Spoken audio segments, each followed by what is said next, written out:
오늘 기적의 역사를 체험한 예수님의 제자들의 모습을 보게 됩니다. 게네사렛 호숫가, 디베랴 바다, 갈릴리 호수, 동의적인 의미로서 쓰이고 있죠. 이 갈릴리 호수는 평시에는 아주 잔잔합니다. 그러나 한번 바람이 불기 시작해서 풍랑이 일면 엄청난 파고가 몰아친다고 합니다. 아주 잔잔할 때 제자들이 예수님의 말씀을 바꿔서 이동을 하게 되죠. 하루 일과를 마치고 나서 예수님은 산에 기도하러 올라가셨습니다. 웬일인지 예수님께서 제자들을 먼저 보내셨죠. 그리고 제자들은 주님의 말씀에 따라서 이 호수 건너편으로 건너가서 다음 사역을 준비하고자 했던 것으로 보여집니다. 자, 예수님이 계시지 않을 때 풍랑이 일어났습니다. 12 제자들은 예수님과 함께 동행하면서 참 엄청난 것들을 많이 체험했죠. 죽은 자가 살아나고 병자가 고침을 받고 또 예수님께서 하나님이신 신적인 권능들을 나타내 주실 때 참 감격스러운 체험들을 많이 했던 제자들입니다. 그러나 풍랑일 때 예수님이 계시지 않았습니다. 제자들은 이제 다 죽었구나 생각을 한 거 아니겠습니까? 그런 위급하고 다급한 상황들이 제자들의 삶 가운데 나타났던 거 아니겠습니까? 이 갈릴리 호수라고 하는 것은 그런 여러 가지 체험을 하게 했던 바로 그 현장이었습니다. 자, 오늘 본문 말씀에 보면 24절에 봅니다. 배가 이미 육지에서 술이나 떠나서 바람이 거스림으로 물결로 말미암아 고난을 당하더라. 이 바람이 불어서 풍랑이니까 제자들 가운데는 어부 출신들이 있잖아요. 그래서 뱃길 배를 끌고서 강을 건너고 바다를 건너는 문제는 그리 어려운 문제가 아닙니다. 그리고 기상을 볼 줄도 압니다. 오늘은 배를 띄우면 안 되겠어.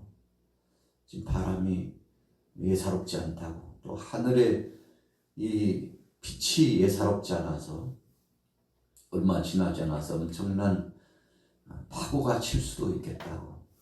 오늘은 어떤 한이 있어도 배를 띄워서는 안 되겠다고. 자, 경험적으로 이런 모든 것들을 측량해서 헤아릴 줄 아는 어부 출신의 제자들이 있지 않습니까? 모든 것을 다 통달했다고 생각했던 제자들입니다. 그러나 이 풍랑 앞에 자신들이 속수무책이라는 사실 앞에 어찌 보면 자기들을 보면서도 실망감이 우리가 참 이 정도 풍랑은 대처할 수 있었는데 오늘은 이 큰 풍랑 앞에서 꼼짝을 못하는 자기 자신들을 보면서 한심하기도 하고 또 무기력한 인생의 모습들, 우리 육신의 몸을 짊어지고서 살아가는, 육신의 몸을 입고서 살아가는 우리 인생이 얼마나 약한 것인가를 다시 한번 절감할 수 있는 그런 기회였다고 볼 수 있습니다. 그런데 멀찍이서 이상히 사람 형체 같은 것 하나가 다가오는 것입니다. 이제는 다 죽었구나. 이 바람과 파도 가닥에 고난을 당하고 있을 그 즈음에 설상가상이죠. 제자들은 유령이라고 생각을 했습니다. 아마도 풍랑일 때 바다를 건너는 그런 시즌에 종종 체험했던 일인지도 모릅니다. 오늘 참 재수없을라니까 유령 같은 것이 또 다가오고 있다. 이제 우리는 다 죽었나 보다 그랬을지도 모르죠. 그런데 제자 가운데 한 사람 베드로가 자세히 유심히 관찰을 해서 바라보니까 예수님 같아요. 다른 제자들은 유령이라고 이제는 큰일 났다고 했는데 베드로가 보니까 딱 예수님의 형상이 그려져요. 그래서 급했던 베드로가 멀리 오고 계신다고 생각했던 예수님을 향해서 소리를 칩니다. 주님, 주님 맞죠? 주님이시거든. 저를 명하셔서 저도 물 위로 걸을 수 있도록 해달라고. 주님이 맞습니다. 베드로야 이리 와라. 주님 말씀하시는데 얼마나 기뻤겠습니까?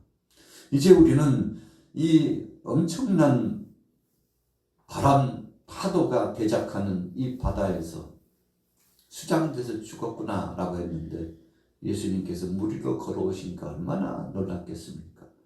베드로도 저도 물 위로 걸을 수 있도록 허락하달라고. 그랬더니 예수님께서 허락해 주셨죠. 베드로가 자기 자신을 보니까 물 위로 걸어가고 있어요. 참 기가 막힌 거죠. 왜 예수님께서 이와 같이 엄청난 것을 체험하도록 했을까요?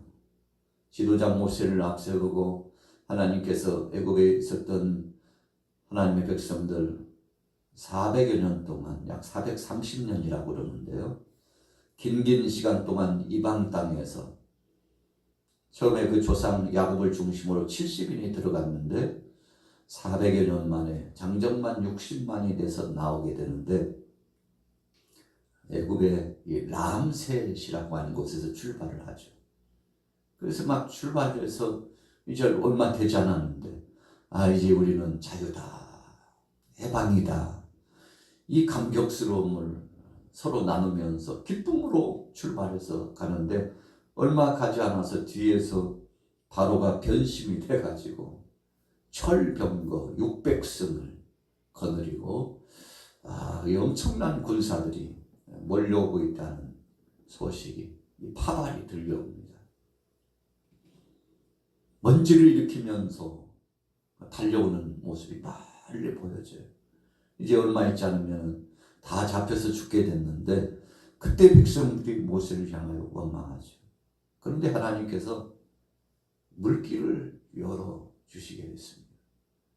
앞에는 홍해 바다요, 뒤에는 애굽의 철병거 600승을 중심으로 해서 엄청난 위세를 가지고 쫓아오는데 사면초가죠. 어떻게 할 방법이 없어요. 오늘 본문에도 갈릴리 호수가 풍랑이 몰아쳐오니까 제자들이 꼼짝을 못하는 것처럼 장정만 60만이었던 이 하나님의 백성들이 홍해 앞에서 절망합니다. 앞으로도 갈 수 없고 뒤로도 갈 수 없는 이 다급한 상황에서 할 수 있는 것은 모세를 향하여서 원망하고 고함을 지르고요, 막 돌을 던져가지고 이제 모세가 휩싸여가지고 죽기 바로 직전까지 가지 않습니까? 왜 당신이 우리를 인도해가지고 참 꼴 좋다고 우리를 이렇게 죽게 만들었느냐고 원망을 하기 시작하는데 군중심리라는 게 있잖아요. 한 사람이 시작하면요 막 때로 진행하고, 그때 모세가 참 난감했죠. 이런 일이 있을 줄은 꿈에도 생각 못했는데 어쨌든 이유는 바울이 이 바로가 변심이 돼서 문제가 생긴 거잖아요. 제발 좀 애굽에서 떠나달라고 했던 바로를 중심으로 한 애굽 사람들이 변심이 된 겁니다. 보내놓고 나니까 한번 생각해 보세요. 약 200만, 노약자까지 합하면 200만이 빠져나가는데 애굽 전체가 텅 빈 것 같아요. 상당 부분 히브리 사람들이 종으로서 종살이를 해줬기 때문에 애굽 나라 안에 국가적으로도 엄청난 자원이죠. 그런데 그 자원이 빠져나갔다고 한번 생각해 보세요. 이제 이 나라는 망한 거 아닐까 생각할 만큼 위급함, 다급함이 몰려왔을 겁니다. 경제적으로 엄청난 손실이 왔다고 생각했을 겁니다. 그래서 변심한 거죠. 자신들 앞에서 이익이 사라졌기 때문에, 자원이 사라졌기 때문에 마음이 바뀐 거죠. 우리나라도 이제 다문화의 나라가 되었잖아요.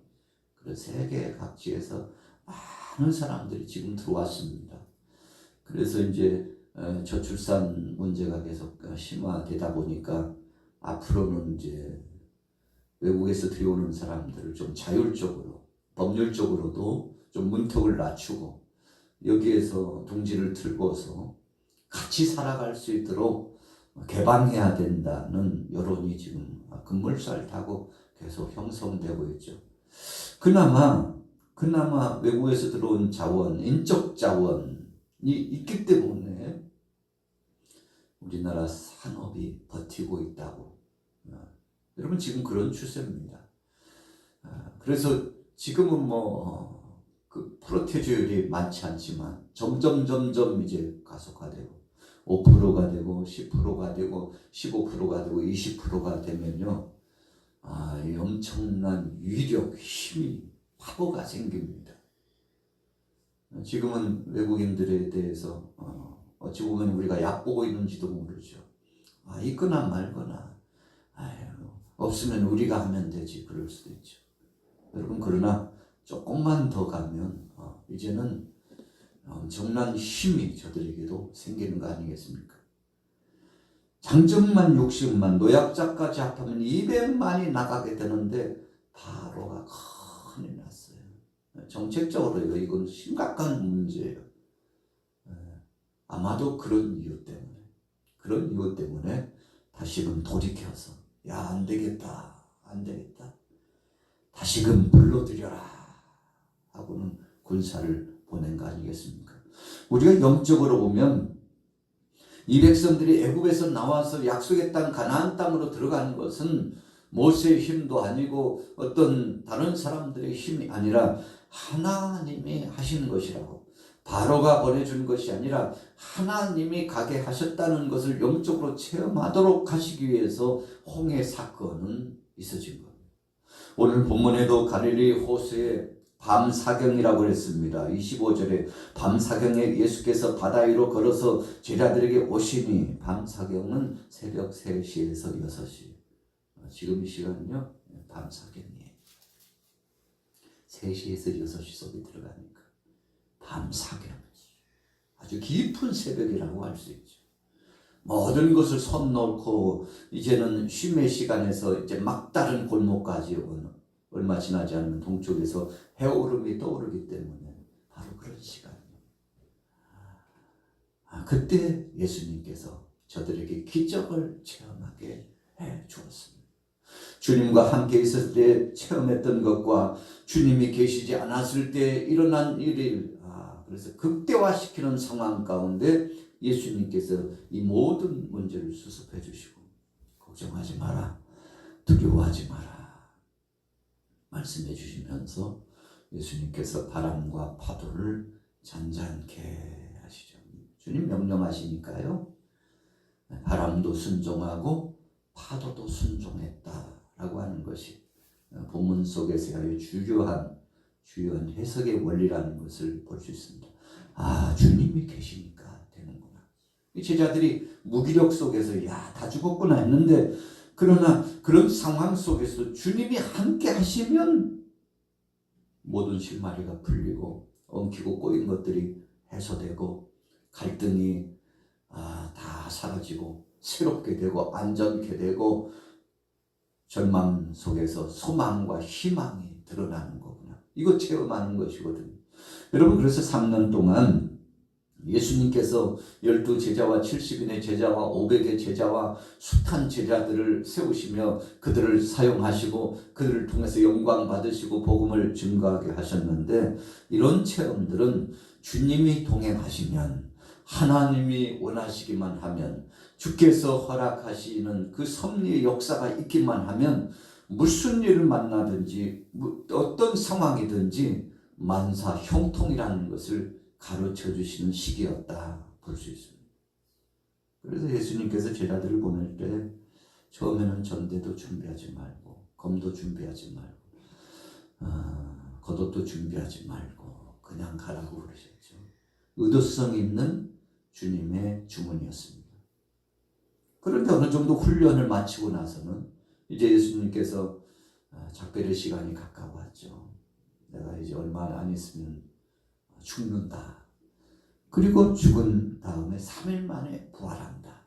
이 말씀을 주시고 예수님께서 승천하실 기약이 점점 가까우니까 제자들로 하여금 불러가지고 이제는 너희가 전대도 준비하고 검도 준비하고 겉옷도 준비하고 단단히 준비해라. 전도 나갈 때 둘씩 짝지어서서 서로 협력하고 어려움이 올 때마다 기도로 하나님께 맡기고 그래서 내 이름으로 기도하라고 주님께서 참 엄명 반드시 실천해야 될 명령을 주시고서 이제 다시 한번 제자들로 하여금 각오를 다지게 하셨죠.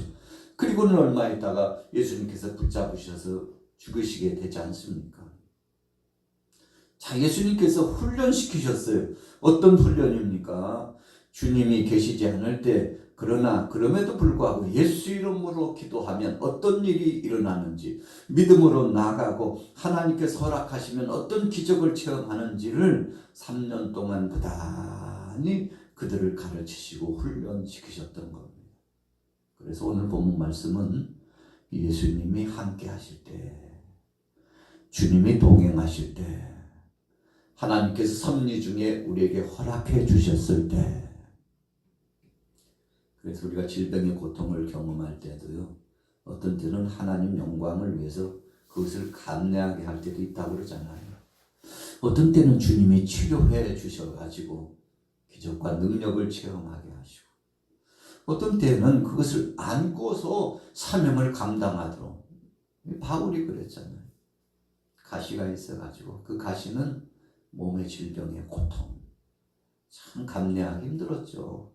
목회하고 선교사역 감당하는데 몸이 안 좋으니까 이것은 참 독도 되지 않고 사람들 앞에서 참 어찌 보면 부끄럽고 목회자가 또 선교사가 하나님의 능력을 받고서 그 능력 안에서 복음을 증거하고 가르치는 사역을 하는 목회자의 선교사가 몸이 변변치 않고 약해가지고 어떻게 저렇게 살아가나 싶을 만큼 사람들이 볼 때 저 양반은 다른 사람들은 주의 이름으로 고치고 귀신도 쫓아내고 능력이 나타나는데 자기 몸 하나 간수 제대로 못하고 도대체 병약한 자가 바울이었잖아요. 그래서 너무 병약하고 힘드니까 대동하는 주치의까지 누구까지 붙여줘가지고 여러분 바울의 삶을 보면 참 안타깝고 힘든 삶이 진행됐습니다. 어떻게 하나님께서 주의 종을 저렇게 이끌어 가시는가 싶을 만큼 바울의 생애를 연구해 보면 참 안타까울 때가 많죠. 그런데 바울도 사람인지라 너무 힘드니까 하나님 앞에 나가서 기도했죠. 하나님, 이 가시를 좀 뽑아주세요. 이 가시 때문에 사역하기가 너무 힘들다고. 그때 하나님께서 바울에게 응답하셨죠. 너의 약한 거 그거, 너의 가시 그것이 네게 은혜다. 그냥 그거 안고 가라는 겁니다. 치료를, 회복을 허락지 않으셨어요. 여러분 그러니까 평생 참 고질적인 병을 안고서 그가 목회하고 사역하다가 하나님 나라에 입성했는데 그것도 하나님의 뜻이라는 겁니다. 오늘 본문 말씀을 보면서 베드로가 주여 주님이시거든 나를 명하소서 그랬더니 주님이 허락했어요. 그래서 주님이 허락해서 걸어가는데 자기가 무리로 걸어가고 있어요. 그런 겁니다. 우리 인생은 주님 뜻이면 회복이 될 때도 있고 강건할 때도 있고 때로는 주님 뜻이어서 회복이 안 될 때도 있다는 것을 알아야 됩니다. 그래서 정말 우리의 중심적인 신앙은 우리가 건강하든지 병약하든지 환난이 오든지 평온하든지 즐겁든지 슬프든지 하나님은 언제나 우리를 떠나지 않고 동행하고 계시다는 사실을 우리가 인식하고 신앙생활해야 진짜 백이 알곡 신자가 되는 겁니다. 아니 왜 예수님을 그리스도로 영접하고 아니 왜 우리가 복음을 증거하는데 환난과 핍박이 이렇게 오냐고. 이건 뭔가 잘못돼도 단단히 잘못됐다고. 또 주위에 보는 사람들이 그렇습니다. 아니 예수 믿는 사람들 왜 저런 환난과 고통을 당하고 심지어는 참 찢어지게 가난한 고통을 왜 당하냐고. 아이고 뭔가 문제가 있어서 그러지. 믿음 생활 잘못해가지고 저주받아서 그런 것이지. 여러분 이렇게 함부로 해석하면 큰일 납니다. 성경은 분명히 말씀합니다. 주님 뜻 안에서 때로는 우리가 상상도 못했던 것을 경험하면서도 살 수 있는데 그럼에도 불구하고 하나님은 여전히 우리와 함께 하시다는 사실을 고백할 수 있느냐, 그렇게 주님은 물으신다는 겁니다. 여러분 그래서 우리는 어떤 상황 속에서든지 찬송도 있잖아요. 환난과 핍박 중에도 성도는 믿음을 지켰다. 여러분 초대교회 당시 한번 보세요. 엄청난 고통을 당했습니다. 바울이 추위와 배고픔과 죽음의 위협과 부득불 자랑한다고 그랬잖아요. 삼층천까지 천국을 오고 가면서 환상 중에 경험한 거죠. 그랬던 바울인데 엄청난 은혜와 은사를 체험했던 사람인데 정말 다 말 못할 고통과 쓰라린 아픔도 경험한 사람이에요. 그래서 그 중에 그 와중에 오직 예수의 십자가만 자랑한다. 바울의 삶을 보면요, 참 별의별 산전수전 공중전이라고 그러는데 별의별 것을 다 경험했습니다.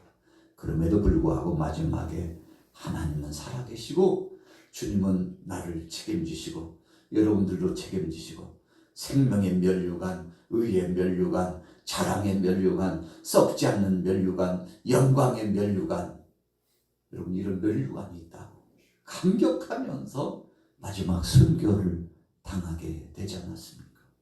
여러분 신앙은 그런 것입니다. 혹시라도 저와 여러분들이 잘못된 신앙관 속에서 왜 내게는 고난이 있냐고, 왜 내게는 이런 질병의 고통이 있냐고 탄식하면서 하나님 없다고 소리친다면 우리 신앙의 정체성을 다시 점검해야 돼요. 지금까지 헛믿었구나. 내가 바로 믿지 못했구나. 어떤 상황 속에서든지 하나님은 나와 함께 하신다는 위대한 신앙 고백을 할 때 알곡 신자요. 그래서 예수님 그러셨잖아요. 주님 많이 불렀다고 다 구원받는 게 아니야. 내 아버지 뜻대로 행해야 구원받지. 그게 무슨 말씀입니까?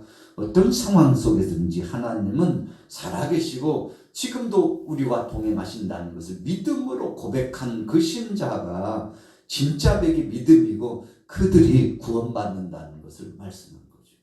믿음으로 구원받는 것 맞습니다. 그러나 가짜 믿음도 있다는 거죠. 여러분들은 진짜 믿음입니까? 가짜 믿음입니까? 오늘 본문의 말씀을 보면서 다시 한번 우리를 영적으로 진단해보고 주의 어떤 상황 속에서든지 주님을 찬양하고 감사하며 끝까지 승리하게 하셔서 이런 믿음으로 승리하기를 예수님의 이름으로 축원합니다.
Salvation.